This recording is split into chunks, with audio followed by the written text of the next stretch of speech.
Gokulpuri metro station हादसे के बाद 2 अफसर सस्पेंड, 2 घायल अभी भी अस्पताल में भर्ती। मेट्रो की आवाजाही फिर से हुई शुरू।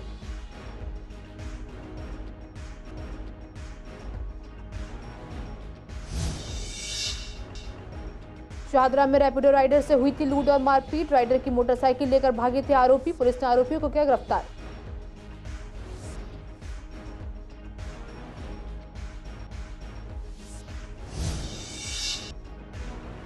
पूर्वी दिल्ली में आवारा कुत्तों का है आतंक। रोजाना कुत्तों के काटने की घटना आती है सामने। कुत्तों के आतंक से लोग हैं काफी परेशान।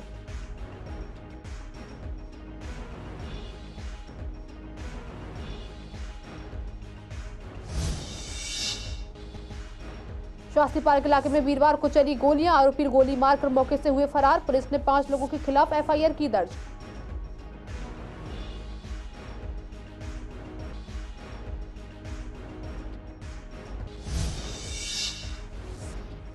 गाजीपुर से बारात में गोली चलने का वीडियो आया सामने। राइफल और पिस्टल से गोली चलाते दिख रहे लोग। छोटे छोटे बच्चे गोली के खोखे उठाते आ रहे हैं नजर।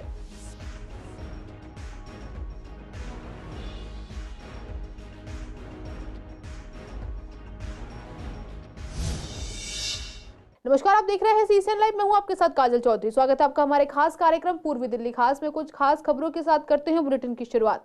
गुरुवार को गोकुलपुरी मेट्रो स्टेशन का एक हिस्सा गिर गया था, जिससे 4 लोग घायल और एक व्यक्ति की मौत हो गई थी। घायलों को अस्पताल में भर्ती कराया गया था, जिनमें से 2 मरीजों को कल रात ही छुट्टी दे दी गई थी, जबकि 2 मरीज अभी भी अस्पताल में भर्ती हैं। अस्पताल के अनुसार 2 मरीजों के दाएं घुटने में चोट आई है, जबकि 2 के बाएं घुटने में चोट आई थी। जिन 2 मरीजों को कम चोट आई थी, उनकी स्थिति ठीक होते ही उन्हें देर रात ही डिस्चार्ज कर दिया गया।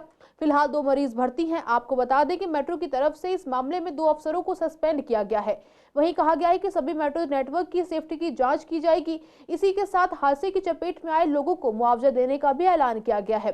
जिन्हें कम चोट आई है उन्हें 1 लाख रुपए और वहीं जिन्हें गंभीर चोटें आई हैं उन्हें 5 लाख रुपए और मृतक के परिवार को 25 लाख का मुआवजा दिया जाएगा। वहीं पूरे इलाके को बंद कर दिया गया था, लेकिन अब मेट्रो सुचारू रूप से चल रही है। उत्तर पूर्वी दिल्ली के गोकुलपुरी इलाके में इस वक्त हम खड़े हैं और जैसा कि आप देख सकते हैं कि मेरे पीछे दिल्ली पुलिस का बैरिकेड लगा रखा है। कल इसी जगह जो है मेट्रो का एक स्लैब जो है ऊपर से नीचे गिर गया था। इस पूरे मामले में 1 की मौत हो गई थी और 4 जो लोग थे वो घायल हैं। फिलहाल इस पूरे मामले की अगर बात की जाए तो 4 में से 2 को अभी जो जानकारी मिली है वो डिस्चार्ज कर दिया गया है। बाकी 2 लोगों की हालत अभी भी जो है वहीं एडमिट हैं। और वहीं अगर आपको बताएं कि दिल्ली पुलिस ने दोनों तरफ से ही बैरिकेड लगा रखा है। वहीं अगर हम बात करें गोकुलपुरी से लोनी रोड जो रोड है वो सुचारू रूप से चल रही है, तो आप इस चीज़ से अंदाज़ा लगा सकते हैं। थोड़ा बहुत जाम आपको देखने को ज़रूर मिल सकता है क्योंकि ये फ्लाईओवर है। फ्लाईओवर के जस्ट ऊपर ही जो है जाम की स्थिति उत्पन्न है, लेकिन जहाँ पर ये जो घटना घटी थी वो पूरी तरीके से दिल्ली पुलिस ने कॉर्डन कर रखा है, पूरी बंद कर रखा है। और अगर मेट्रो से बात चलें तो मेट्रो जो है चल रही है। वहीं लोगों के मन में अभी भी डर का माहौल बरकरार है। वीडियो जर्नलिस्ट महेंद्र बोरा के साथ मोहित शर्मा, सीसीएन लाइव दिल्ली। शाहदरा में रैपिडो राइडर और सवारी से लूट और मारपीट का मामला सामने आया है। दरअसल गुरुवार को शिकायतकर्ता अभिषेक ने बताया कि वह पेशे से रैपिडो राइडर है। वह जब किसी सवारी को हनुमान रोड शाहदरा छोड़ने जा रहा था तो स्कूटी सवार 2 लड़कों ने उसकी मोटरसाइकिल को पीछे से टक्कर मार दी और दोनों लड़कों ने उसे पीटना शुरू कर दिया और एक आरोपी ने थप्पड़ मारकर और धमकी देकर उसकी मोटरसाइकिल लूट ली और वे दोनों भाग गए। शाहदरा पुलिस ने मामला दर्ज किया और जाँच शुरू की गई। सीसीटीवी की मदद से टीम ने जमीनी स्तर पर जानकारी विकसित की और आरोपियों की पहचान राहुल और दीपक के रूप में की गई। टीम ने उनके ठिकानों पर छापेमारी की और दोनों आरोपियों को पकड़ लिया। पूर्वी दिल्ली में आवारा कुत्तों का आतंक कम होने का नाम नहीं ले रहा है। दिल्ली के लोगों का कहना है कि कुत्तों का आतंक कितना है कि वह आए दिन किसी न किसी को काटते रहते हैं। सबसे बड़े जीटीबी अस्पताल में भी कुत्तों के काटने वालों की लाइन लगी रहती है। छोटे छोटे बच्चों को भी आवारा कुत्ते काटते हैं, जिस वजह से उन्हें घर से निकलने में भी डर लगता है। वहीं क्रॉस रिवर मॉल के पास एक कुत्ते ने भी लोगों को परेशान किया हुआ है, जो वहां बैठने वाले कबूतरों को हमेशा निशाना बनाकर मार देता है। इलाके में हमारा कुत्तों की बहुत दिक्कतें हैं। जैसे हमारा कुत्ते रोड पे चलते रहते हैं, बाइक वाले निकलते हैं तो यहाँ पे उनके पीछे पड़ते हैं, कभी उसकी टांग पकड़ लेंगे, तो एक्सीडेंट भी काफ़ी हो रहे हैं। हमारा कुत्तों से भैया बहुत दिक्कत है। देखो छोटे बच्चे और बाइक वाले हैं, जो बाइक अगर बंदा कोई लेकर जा रहा हो तो पीछे से दौड़ के पड़ते हैं उसको काटने के लिए। तुम्हारे क्रॉस रिवर मॉल है, वहाँ पे कबूतरों को दाना खिलाते हैं। वहाँ पे एक कुतिया है, दिन में 4-5 कबूतर डेली खाती है। वहाँ जाकर पता करो, ना खाती हो तो अभी तुम्हें अभी चलो मेरे साथ, अभी दिखा दूंगा। जो कुत्ते को उठवाना चाह रहे हो तो वहाँ से उठवाओ ना कुत्तों को। जो बेचारी वो दाने खाते हैं, कबूतर दाने खाते हैं, वो 4-5 डेली खाती है। और मैं अभी वहीं से आ रहा हूँ, अभी मेरे सामने 2 खा के गई है। हमारा कुत्तों को बहुत सारी दिक्कतें हैं, काट लेते हैं, इंजेक्शन नहीं मिलते हॉस्पिटलों में, उन्हें बंद करिया जाए, बंद करा जाए। कितने खौफ है इलाके में घूमते? बहुत ज़्यादा इलाकों में खौफ है। अरे कुतिया बहुत परेशान कर रही है, कबूतरों को खा जाती है यहाँ से पकड़ के। ये यहीं पर है आदित्य मॉल के सामने। हाँ, एक आध खा जाती है रोजाना, आवारा पशु है वो। यहाँ बहुत दिक्कत है, यहाँ कम से कम 6-7 कुत्ते हैं। पूर्वी दिल्ली के शास्त्री पार्क इलाके में वीरवार रात पुरानी रंजिश के चलते एक युवक को गोली मारने का मामला सामने आया है। घायल शाहरुख शास्त्री पार्क इलाके में रहता था और दोनों पार्किंग में काम करते थे। कल रात करीब 10:30 बजे वह इलाके में स्कूटी पर बैठे थे। उसी दौरान 5 लड़के आए और सोहेल को जबरन कहीं ले जाने लगे। उन्होंने विरोध किया तो एक लड़की ने पीछे से गला दबा दिया, दूसरे ने हाथ पकड़ लिए, वहीं तीसरे ने पिस्टल निकालकर गोली मार दी। इसके बाद आरोपी गोलियां चलाते हुए मौके से फरार हो गए। इलाके के लोग घायल हालत में सोहेल को पास के जगप्रवेश चंद्र अस्पताल में ले गए। घायल हालत में गंभीर होने के चलते घायल को जीटीबी अस्पताल रेफर कर दिया गया। सूचना मिलने पर पुलिस जीटीबी अस्पताल पहुंची और घायल का बयान लिया गया, जिसमें बताया कि आरोपियों को सोहेल पहले से जानता है। कुछ दिन पहले उनका किसी से झगड़ा हुआ था। वीरवार को आरोपियों ने सोहेल के पास आकर उसी झगड़े को सुलझाने के लिए साथ चलने की बात कही थी, तो सोहेल ने मना कर दिया। इसके बाद आरोपियों ने गोली मार दी। पुलिस ने 5 लोगों के खिलाफ नामजद FIR दर्ज की है। आरोपियों को पकड़ने के लिए छापेमारी की जा रही है। पूर्वी दिल्ली के गाजीपुर में 4 फरवरी को तकरीबन शाम 4:23 पर शादी में कई राउंड गोलियां चलाई गई, जिसका वीडियो सोशल मीडिया पर वायरल हो रहा है। वायरल वीडियो में साफ देखा जा सकता है कि कैसे बाराती राइफल और पिस्टल से गोली चला रहे हैं और दूसरे बाराती मस्ती से झूम रहे हैं। वहीं जब फायरिंग हो रही है तो वहां छोटे छोटे बच्चे गोली के खाली खोखे उठाते नजर आ रहे हैं। वेलकम इलाके में पुरानी रंजिश में युवक की गोली मारकर हत्या करने वाले 3 आरोपियों को पुलिस ने गिरफ्तार कर लिया है। आरोपियों की पहचान साजन मनीष करण सिंह और अक्षत मनीष शर्मा के रूप में हुई है। पुलिस ने वारदात में इस्तेमाल पिस्टल भी बरामद की है। कोर्ट ने आरोपियों को रिमांड पर भेज दिया है।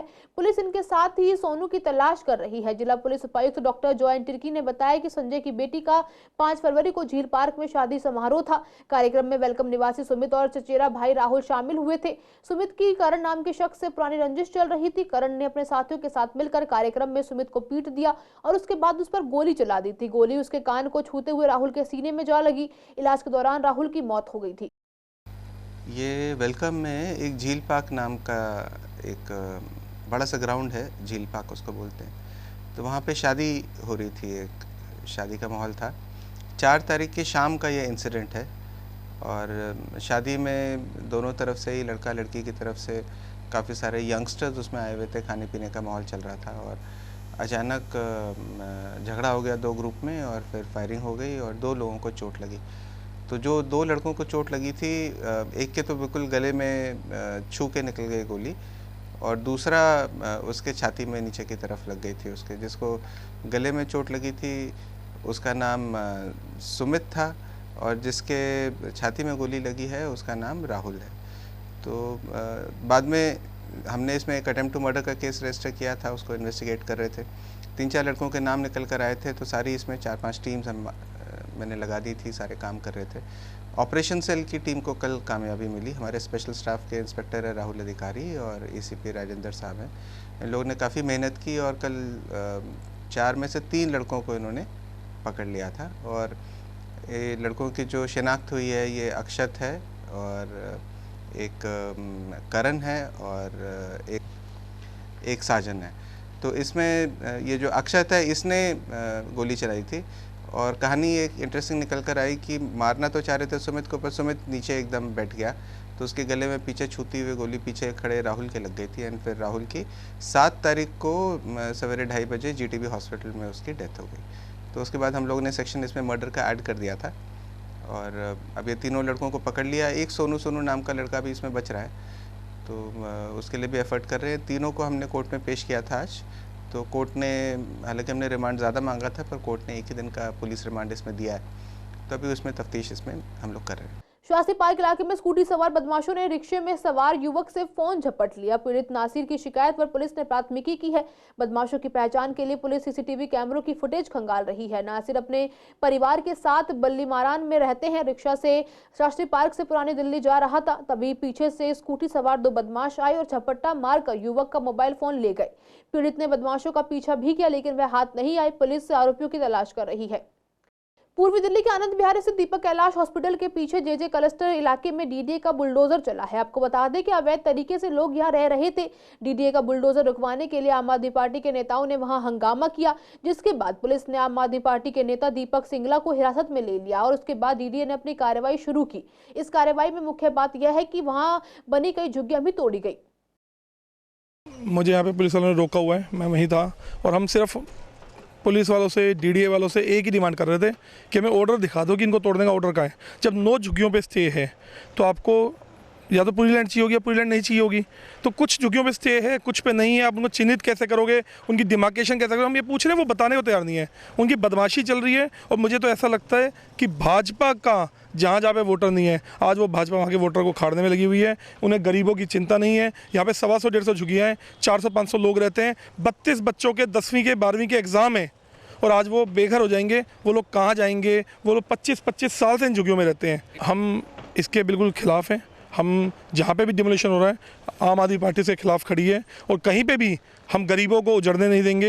और इसके खिलाफ चाहे हमें कोर्ट जाना पड़े, चाहे कहीं भी जाना पड़े, हर डिपार्टमेंट को, हर कोर्ट को खटकाएंगे, रोड से संसद तक जाएंगे और इस काम को रुकवाएंगे। ये मामला भाई ऐसा है, ये डीडीए की लैंड है और यहाँ पर कम से कम 1980 से ये लोग यहाँ रह रहे हैं। जब यहाँ कुछ नहीं था, कुछ भी नहीं था, जब से यहाँ रह रहे हैं इन लोगों ने यहाँ खेती के लिए लायक ज़मीन बनाई, अपना घर गुजार कर रहे हैं और झुग्गी झोपड़ी में रह रहे हैं, जिससे यहाँ कोई दिक्कत इन पर कोर्ट का केस चल रहा है। उसके बावजूद भी मोदी सरकार इनको बेघर करने में उतारू है और बेघर कर रही है। आपके सामने देखो, चारों तरफ इतने सारे इन्होंने बुलडोजर मंगा करके झुग्गियाँ तोड़ रहे हैं। ये नहीं देख रहे लोग सर्दी के मौसम में कैसे रहेंगे, कहाँ सोएंगे बच्चे, छोटे छोटे बच्चे हैं, पेपर चल रहे हैं, कहाँ जाएंगे। 30 साल से एक आदमी यहाँ पे रह रहा है और ये जो लोग यहाँ पे रहते हैं, ये यहाँ पे जो खेती होती है, यहाँ पे खेती कराते थे और इनके खेती का इनका पैसा डीडीए वाले लेके जाते थे। डीडीए वालों के काम करने वाले अपने घर में जो काम करते थे, अपने घर में काम करने वालों के घर तोड़ रहे हैं ये सब। मैंने तो कह दी, राम फैसला करेगा, कर देगा राम फैसला। तोड़ो झुकियाँ। इनके बच्चे 45 बच्चों के कम से कम 12वीं और 10वीं के एग्जाम्स हैं। ऐसे में अचानक से ये लोग बुलडोजर भेज के इनको तोड़वा रहे हैं। मैंने रिक्वेस्ट करी है पुलिस से, पुलिस बहुत अच्छी है, नरम दिल है, उन्होंने इनको थोड़ा सा समय दे दिया है अपने खाली करने में। घबराहट में ये लोग खाली कर रहे हैं क्योंकि बच्चों के अगर बस्ते किताबें निकल गए तो बच्चे 12वीं 10वीं का इम्तहान नहीं दे पाएंगे, उनका साल खराब हो जाएगा। कुछ नहीं दिया नोटिस, बच्चे पढ़ रहे हैं स्कूल पर, 10वीं के बोर्ड के क्लास होंगी। बच्चे बताओ कहाँ जाएंगे? साल भर की सारी पढ़ाई मारी जाएगी, कहाँ जाएंगे छोटे छोटे बच्चों को लेके? कहाँ समय दिया है? 2 मिनट में, 15 मिनट में क्या सामान निकाल लेगा कोई? 15 मिनट में क्या सामान निकाल लेगा कोई? अभी आए 10-11 बजे करीब आ गए ये लोग। जब से आ गए थे वो काम शुरू करे, हमें तो सामान भी नहीं निकालने दे रहे ये लोग। हम बच्चों को कहाँ लेके जाएंगे? बच्चे पढ़ रहे हैं सारे, क्या लेके जाएंगे हम लोग? कोई सुविधा नहीं दे रहे हैं। क्या दे रहे हैं? नोटिस वगैरह कुछ नहीं दिया, ना कुछ बताया, ना ये बोला कि पहले से सामान निकाल लो अपना, कि कहीं इंतजाम कर लो, कुछ भी नहीं बोला। बच्चों के पेपर भी आ गए सर पे, बताओ ऐसे कहाँ जाएंगे? आज के लिए इस बुलेटिन में बस इतना ही। हर रोज ऐसी नई खबरें देखने के लिए देखते रहिए CCN लाइव। नमस्कार।